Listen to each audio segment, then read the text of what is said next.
잠언은 여러분 잘 알다시피 솔로몬이라는 사람이 썼습니다. 근데 솔로몬은 저희가 뭐 다른 것보다도 제일 유명한 게 똑똑한 거잖아요. 지혜로운 거. 근데 이건 뭐 교회 다니는 사람만이 아니라 세상에 있는 사람도 솔로몬 하면 똑똑한 사람의 대명사로 뽑힙니다.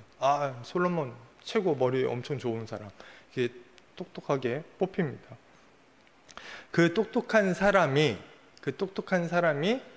유언처럼, 자서전처럼 책을 2권을 남겼어요. 그게 뭐냐면 잠언과 전도서입니다. 이 사람이 최고 똑똑한 사람이 2개를 남겼는데, 이 2개를 남긴 이유가 뭐냐면 솔로몬이 자기 후대, 자기 다음에 태어날 사람들에게 자기가 살아보니 이런 것들이 꼭 필요하다, 이런 것들이 꼭 필요 없다, 이런 것들을 꼭 지켜라, 이런 것들을 알려주기 위해서 남긴 거예요. 솔로몬 스스로는 자기가 이 세상에 제일 똑똑하다고 느꼈는지 모르겠지만 어쨌거나 이 사람은 남겼습니다. 그리고 잠언과 전도서를 남겼고요. 그리고 오늘 저희가 읽은 본문은 세상에 제일 똑똑하다는 솔로몬이 쓴 글 중에 한 구절을 읽었습니다.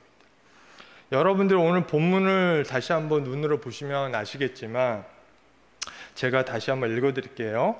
모든 지킬 만한 것 중에 더욱 네 마음을 지키라. 생명의 근원이 이에서 남이니라. 네.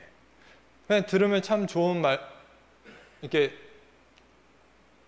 말씀이잖아요. 근데 이걸 조금만 다르게 보면, 조금만 다듬으면 이건 세상에서 들을 만한 조언 같아요. 그렇죠? 왜냐하면 여기 문장 안에는 하나님도 없고 영생도 없고 구원도 없고 사랑도 없고 은혜도 없고 아무것도 없어요. 보통 기독교에서 말하는 단어들이 그냥 세상에서 말하는 것들만 있어요. 그러면 이게 왜 그러면 성경 구절에 적혀 있을까? 이게 왜 성경 안에 있을까? 이게 중요한 거예요. 세상에서 볼 듯한 이 명언이 왜 성경 안에 굳이 들어갈까? 하나님도 없이. 왜냐하면 솔로몬이 똑똑하잖아요. 솔로몬이 왜 똑똑할까요? 솔로몬이 태어나자마자 천재였나요? 영재였나요? 성경에서 보면 솔로몬은 태어나자마자 왕이 될 때까지 그렇게 똑똑함을 보인 적이 없어요. 그냥 평범하다 그런 사람이었어요. 그리고 자기 아버지인 다윗이 죽고 나서 왕이 됐어요. 왕을 몇 년 다스리다 보니까 자기의 능력에 한계가 느낀 것 같아요. 그러면서 뭘 해요? 자기가 기도하잖아요. 일천번제를 드리잖아요. 왜? 자기가 다스려 보니까 이게 지금 자기 능력으로는 너무 벅찬 거예요. 뭔가가 필요해. 나한테 능력이 내가 갖고 있는 것보다 뭔가가 더 필요한 거예요. 뭔가가 더 필요한가 봤더니 지혜가 필요한 거예요. 똑똑함이 필요한 거예요. 근데 이 똑똑함을 누구한테 구할 수 있을까? 세상 여기저기 알아봐도 시원찮아요. 자기 성에 안 차요. 그러면 신한테 부탁해보자. 당연히 자기 조상들부터 믿는 하나님이 있고 그 하나님 외에도 다른 여러 이방 신들이 있겠죠. 그 신들 쭉 봤더니 별로 지혜랑 관련 없는 것 같아. 오로지 하나님밖에 없겠죠. 그래서 하나님께 우리가 잘 알듯이 뭐 했죠? 일천번제를 드렸잖아요. 하나님이 그런 솔로몬에게 나타나셔서 무엇을 주셨죠? 지혜를 주셨어요. 솔로몬아 뭘 원하니? 그러니까 솔로몬이 주저없이 얘기하잖아요. 지혜를 주십시오. 당신의 백성을 구하는데 제가 보니까 지혜가 제일 필요합니다. 그러니 당신의 지혜를 주십시오. 그리고 누구의 지혜를 받아요? 하나님의 지혜를 누가 받아요? 솔로몬이 받는 거예요. 솔로몬의 지혜만 받아요? 너무 이쁜 거예요. 하나님이 보시기에. 와, 얘가 돈도 아니고 힘도 아니고 지혜를 달라고. 그래서 뭐도 줘요?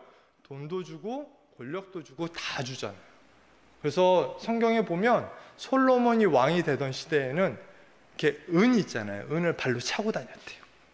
네. 저도 차고 다니고 싶어요. 저희 집에서라도. 네. 어쨌거나 그만큼 부자예요. 이스라엘 역사상 제일 부자일 거예요. 그런 엄청난 부를 받았죠. 결국 솔로몬이 갖고 있는 지혜, 이 지혜의 근원은 어디예요? 하나님인 거예요. 하나님이 솔로몬에게 지혜를 주고 그 하나님이 지혜를 받은 솔로몬이 그걸로 평생을 살면서 경험하고 평생을 살면서 기록한 것이 잠언과 솔로몬. 즉 오늘 구절이 비록 하나님과 사랑과 영생과 구원 이런 단어가 없을지라도 이 문장, 이 잠언의 말씀의 근원은 어디라고요? 하나님이 주신 겁니다. 누구한테? 솔로몬을 통해서 저희한테 주신 거예요. 오늘 저희는 그 하나님의 지혜를 배우는 시간입니다. 오늘 말씀을 보면 이렇습니다.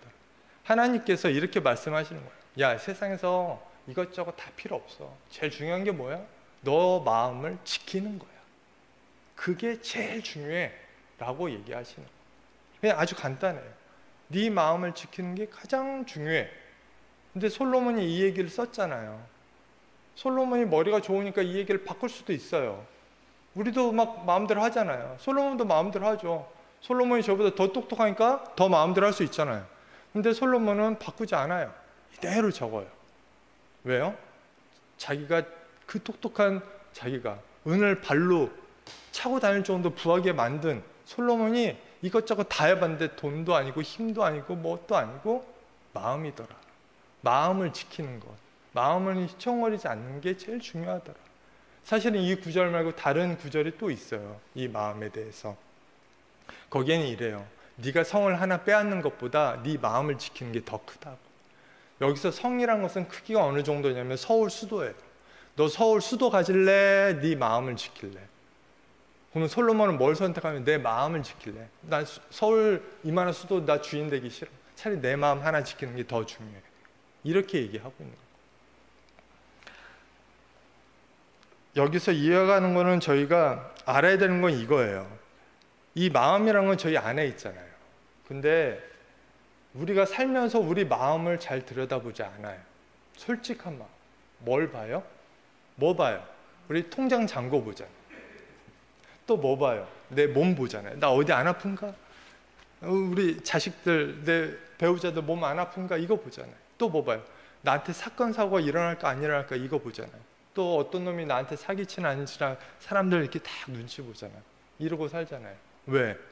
그런 것들을 가난해지고 나한테 몸에 질병이 생기고 장애가 생기고 사건 사고가 터지고 또 나쁜 사람이 나한테 오는 거, 이런 게 내 삶에 많아지면 나의 삶의 질은 높아질까요? 낮아질까요?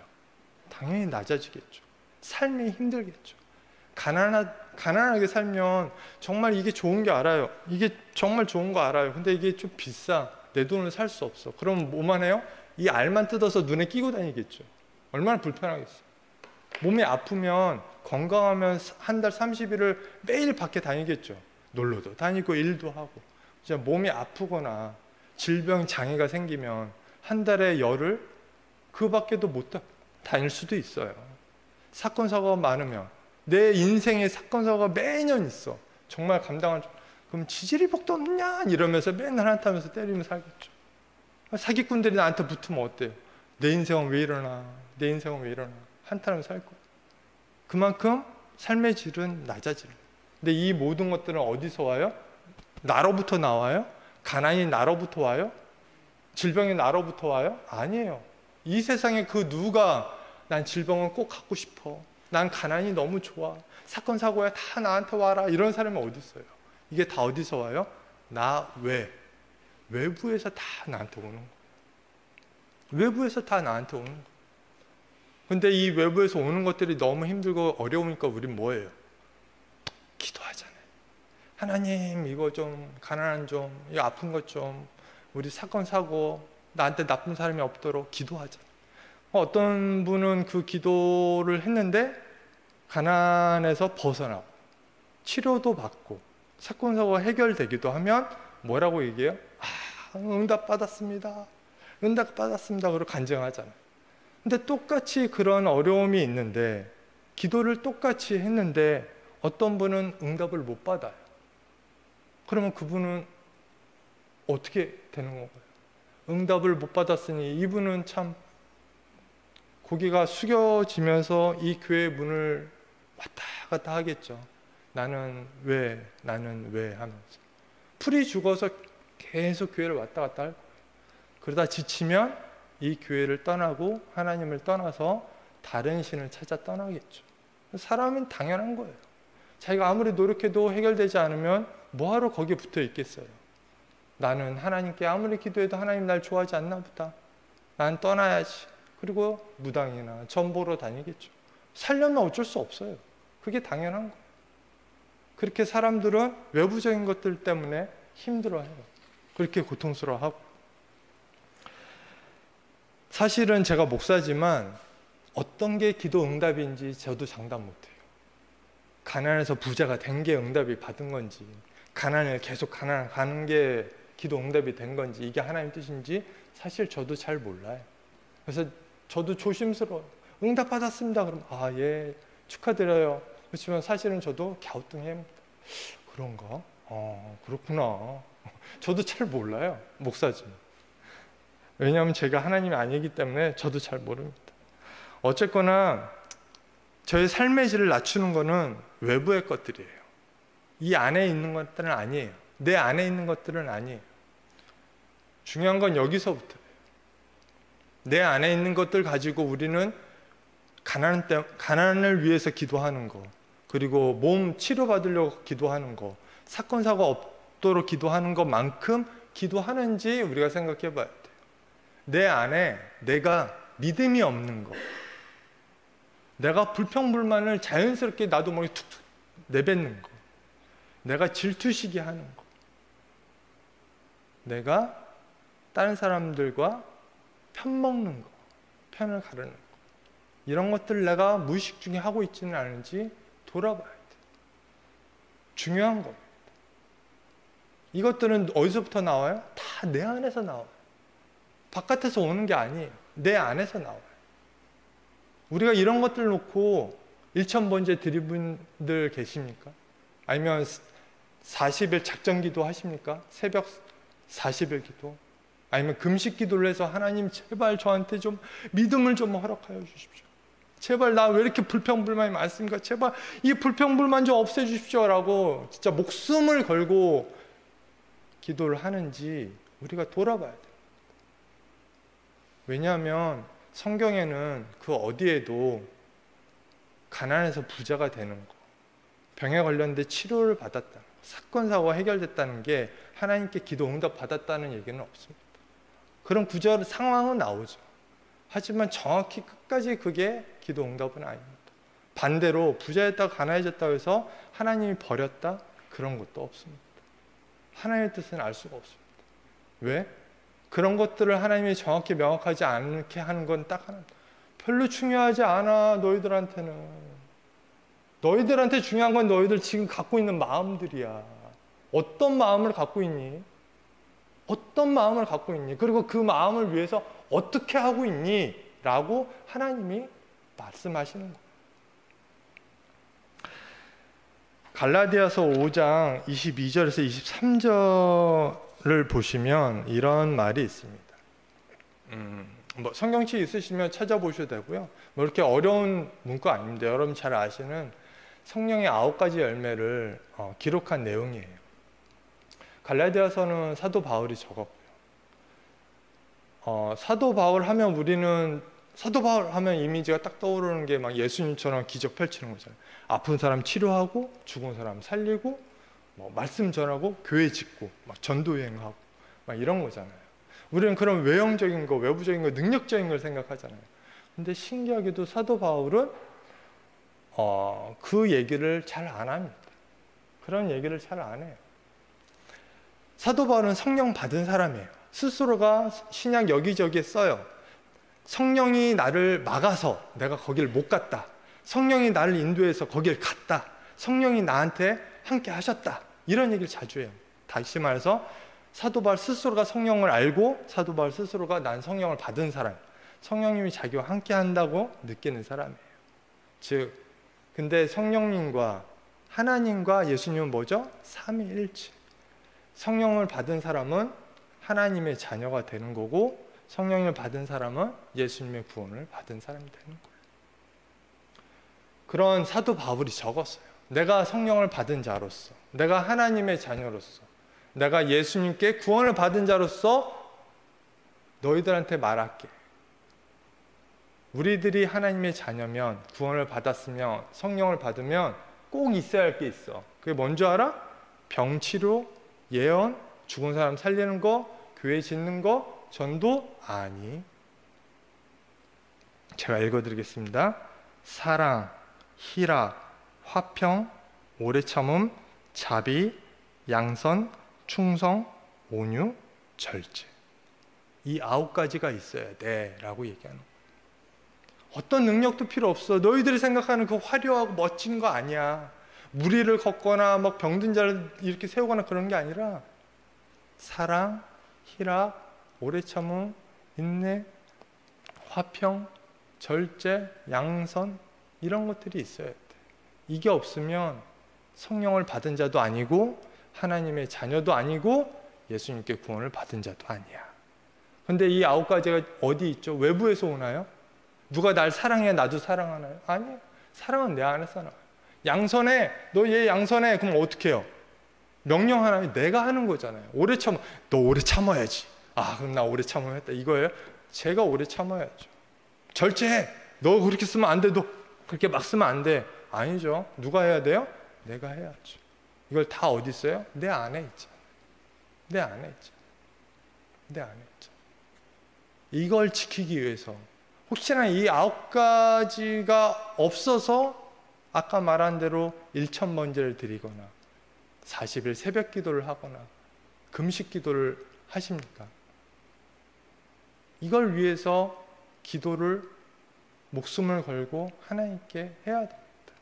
왜냐하면 하나님께서는 사도 바울을 통해서 말씀하십니다.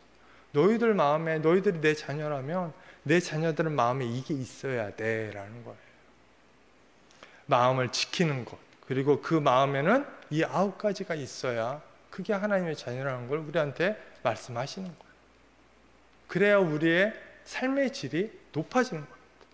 아까 말한 통장에 잔고가 많고 몸이 치료가 돼서 건강하고 사건 사고가 하나도 나타나지 않고 악한 사람이 한 번도 내 인생에 붙지 않은 거, 그게 삶의 질을 높이는 건 세상의 기준이지만 우리가 사랑, 희락, 오래 참음, 양선, 절제, 충성, 이걸 마음에 품고 살면 우리는 하나님의 자녀로서 삶의 질이 올라가는 겁니다. 그러면 솔로몬이 말한 대로 뭐가 돼요? 서울의 주인이 되기보다 내 마음을 지키는 사람이 되는 겁니다. 그걸 누가 누릴 수 있냐? 솔로몬만 누릴 수 있나? 아니에요. 너희들 모든 사람이 누리도록 솔로몬이 기록해 놓은 거예요. 그 PPT 사진 한 장 띄워주시겠습니까? 방송실?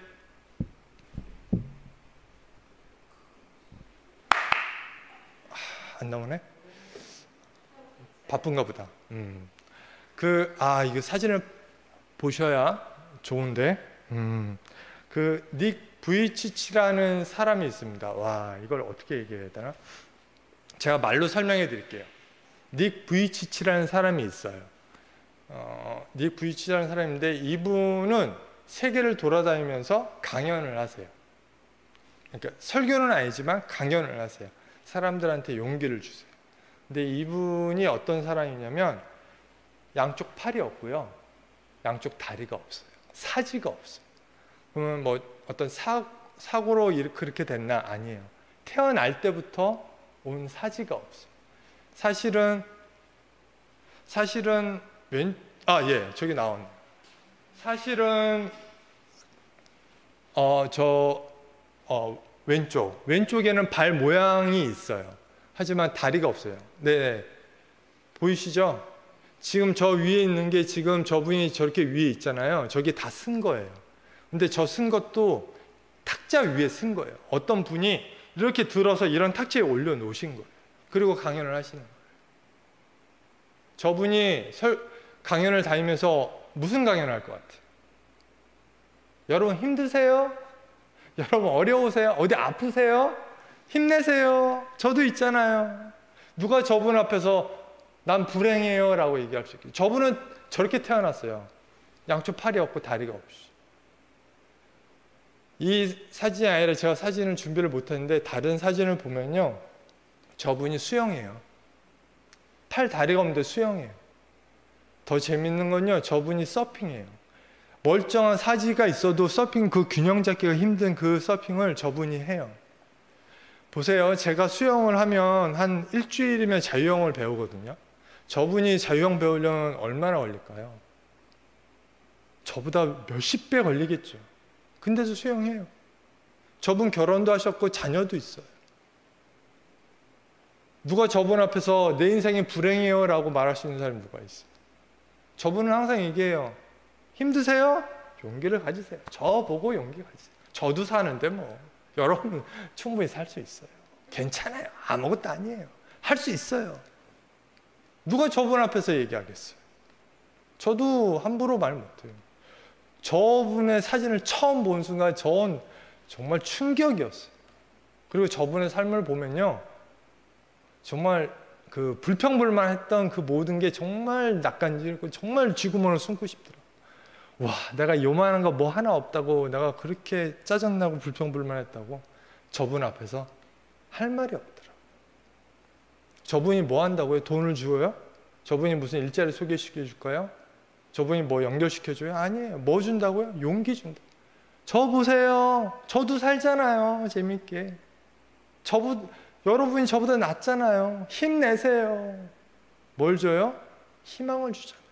용기를 주고. 그게 어디서 나와요? 저분이 뭐 어디서 은행에서 사와요? 용기를? 다 어디서 나와요? 저분 마음에서 나오는 거죠. 저분 마음. 저분이 그 마음으로 살고 그 마음에 있는 걸 행동하고 그 행동한 걸 많은 사람들과 나누잖아요. 저분 통해서 많은 사람들이 희망을 얻고 용기를 얻어 다시 시작할 수 있잖아요. 하나님께서 오늘 말씀하시는 거예요. 야, 네 마음을 지켜. 생명의 근원이 거기서부터 시작되는 거야. 세상은요, 태어날 때부터 힘들어요. 이 세상에 안 힘든 사람이 어디 있습니까? 각자 가지각색으로 힘들어요. 그렇지만 그걸 이겨내는 사람과 이겨내지 못한 사람의 차이는 딱 하나예요. 뭘 가졌냐 못 가졌냐가 아니라 그 마음을 어떻게 먹냐에 따라 다른 거예요. 근데 이걸 성경에 기록한 이유가 뭘까요? 이걸 성경에 기록한 이유가 뭘까요? 하나님이 사람을 창조했잖아요. 하나님이 사람을 창조하고 나서 무슨 생각을 하겠어요? 딱 하나죠. 얘네들한테는 제일 중요한 게 뭐다? 마음입니다. 이 마음에 무엇이 들어있냐가 이 사람을 살리고 죽이긴다. 하나님이 그걸 적어놓으시고. 아까도 말씀드렸지만 성경 어디에도 돈 많이 버는 법, 건강해지는 법, 사건, 사고 안 만나는 법, 악인을 잘 구별하는 법을 기록해 놓지 않았어요, 성경에. 기록해 놓지 않았어요. 왜 기록하지 않았을까? 성경에 그 많은 인물들이 있는데 그 이유는 딱 하나예요. 그거 기록할 공간이 없어요. 그거 외울 시간 없다. 그거 별로 중요하지 않다. 네 마음만 지키면 다 이겨낼 수 있다. 다 할 수 있다. 그걸 알려주고자 하는 거예요. 오늘 말씀을 전하지만 오늘 말씀이 생소하거나 아니면 오늘 말씀이 전혀 마음에 들어오지 않을 수도 있어요. 왜 안 그러겠어요? 저도 설교를 듣다 보면 저도 사람인지라 어떤 설교는 저도 맹할 때 있어요. 40분을 듣고 30분 들어도 저게 무슨 말인가 할 때 있어요. 이건 제가 설교를 잘 못해서 여러분들이 지금 맹할 수도 있겠지만 그건 제 잘못이고요. 오늘 말씀은 제 말이 아니니까 다행스럽고요. 오늘 잠언 4장 23절의 말씀은 그게 아니잖아요. 여러분들의 마음이 여러분들 스스로 지키지 못하고 여러분 마음에 성령의 9가지 열매가 없어서 어떻게 할지 모를 때 하나님 나 이런 게 없는데 뭐 어쩌라고요. 그걸 내가 갖고 태어났어야지. 그러면 여러분들이 하실 수 있는 건 하나밖에 없어요. 뭐 해야 돼요? 기도해야 돼요. 기도해야 돼요. 어떻게 기도할까요? 솔로몬처럼 기도해야죠. 1,000번제를 드려서라도 나한테 그 9가지 열매가 있도록 새벽에 100일이 됐든 200일이 됐든 1년이 됐든 6년이 됐든 10년이 됐든 이 9가지 열매가 내 안에 가득하도록 금식을 2박 3일을 하든 일주일을 하든 예수님처럼 40일을 하든 이 성령의 9가지 열매가 내 안에 있도록 기도해야죠. 왜? 하나님은 그 외에 다른 걸 주려고 한 마음이 없기 때문에.